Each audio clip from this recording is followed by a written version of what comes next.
જો આપનો મિત્ર ડૉક્ટર ભાવિન કુમાર શાંતિલાલ વસાવા. અત્યારે અમે રાજવાડીના ભાલોદોડ ઉપર મસ્જિદ પાસે છે અને અહીં ગાડી છેલ્લે 7 વાગ્યાથી 8 થી 10 થી 15 ઘરોની અંદર લાઇટ નથી.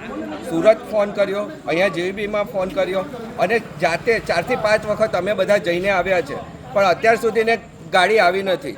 અત્યારે અમે જ્યારે ગયા ત્યારે ગાડી બીજે જતી રહી ને બધા ભેગા થયા તો અહીંયા આવ્યા.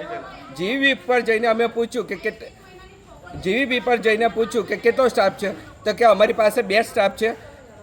તો આટલું મોટું ડિવિઝન છે રાજવાડીનું, જેની અંદર ભાલોદ સુધી, આ બાજુ ભાલોદ સુધી, પેલી બાજુ નેત્રંગ સુધી, આ બાજુ ઉમરલા અને ત્યાંથી પાણેથા સુધીનું યુનિટ આખું ચાલે છે. તો નાઇટની અંદર માત્ર 2 જ સ્ટાફ છે. તો આટલું મોટું જીવીબી છે ને નાઇટની અંદર 2 સ્ટાફ. તો અહીંયા આગળ અમે પ્રશાસનને કહીએ છીએ કે બીજો સ્ટાફ મૂકવામાં આવે અને જોઈએ લોકોની તકલીફ શું ચાલી રહી છે તે તમને બતાવીએ છીએ. બતાવો. ચાલુ રાખ. આ બાજુ સાહેબ, આ બાજુ વાત કરો. અમને ભાઈને વાત કરો. એમને હવે અમને આગળ આ ભાઈને વાત કરો. 7 વાગ્યાની અમે કમ્પ્લેન કરેલી છે. હવે શું કરવાનું છે? ડોક્ટર સાહેબ એ વાત કરી લીધી. બીજો ના બોલ્યો. હવે આ જે થાંભલો છે, મશીન બતાવો.